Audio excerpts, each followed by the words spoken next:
Magandang umaga mga ka-Coach Vlog. For today's video, ganun pa rin. Maglilinis ng mga tinanim na mais ni Mama. Matagal-tagal rin tayong hindi nakabalik dito kasi nga may lagnat ako. Dahil sa sobrang init. At may video nga ako noon na yung mata ko namumula kasi sa sobrang init. Hindi na natin to patatagalin pa. Magsisimula na ako. Mga ka-Coach Vlog, maglilinis na ako kasi nga hindi pa masyadong masakit yung init. Mga Coach Vlog, pwede ba akong hihiling sa inyo? Pagkatapos yung panoorin yung video ko, mag-comment naman kayo, mag-react, at saka share nyo naman. Yun lang ang hiling ko. Sana pagbigyan nyo ako, mga ka-Coach Vlog. At sa hindi naka-follow, sana mag-follow naman kayo. Pero hindi naman ako namimilit. Sana lang na ma-follow nyo ako.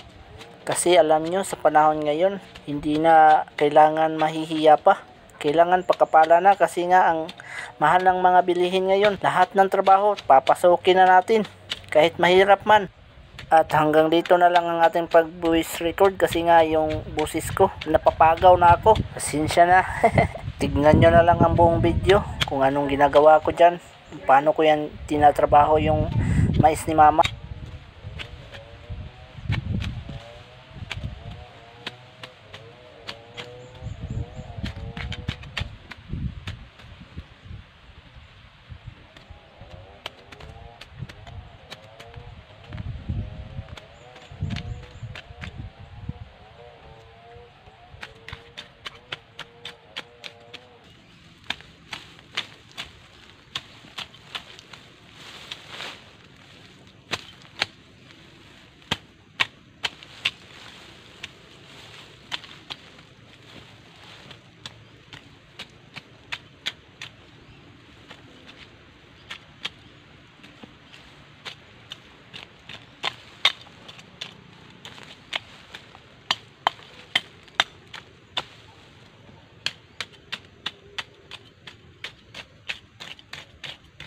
Time check, alas 12 ng umaga. Kain tayo mga ka-Coach Vlog. Kasi gutom na ako. Nagmamadali na ako dyan. Kasi nga, gutom na.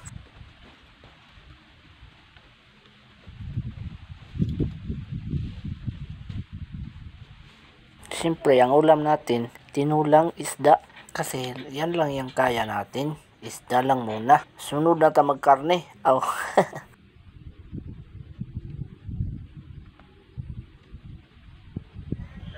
Kain ka ng marami boy kasi nga malaki pa yung lilinisan mo.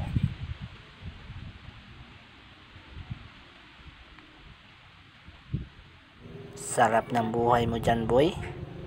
Nakaduyan tapos may hangin pa. Natural aircon yan boy. Habang kumakain ako, tumitingin ako sa mga tinanim kong abaka. Ang lulusog na. Malapit na tayong makahagot. At yun na nga, hindi ko naubos yung pagkain ko kasi nga busog na ako. Ngayon, ang gagawin natin, babalik na tayo. Bago tayo babalik, iinom muna tayo ng tubig kasi nga baka ma-appendix tayo. Para sure talaga na hindi mag-appendix, ito nga sa 1.5 atong inomon.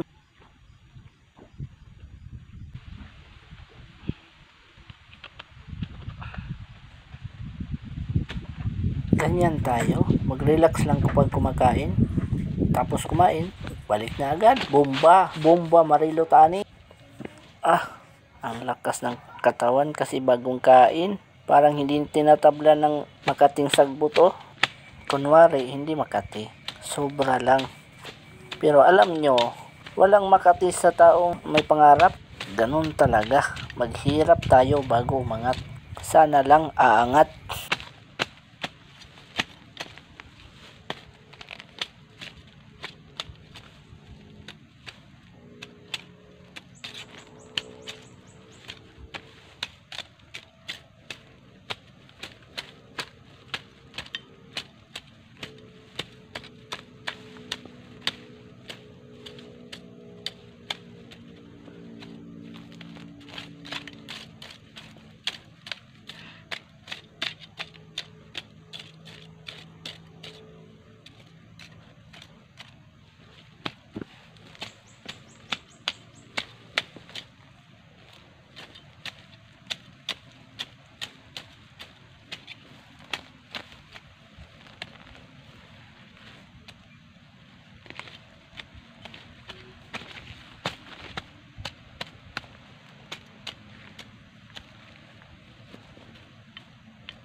So ngayon, hapon na. Kaya bago tayo uuwi, kakain muna tayo ng saging. Para malakas maglakad kasi nga malayo pa yung lalakarin ko.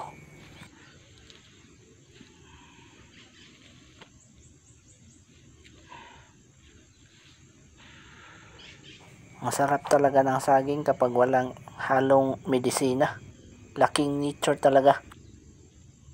Kaon yung banat dong taas pa kay kabaktasunon ron. Init pa jud.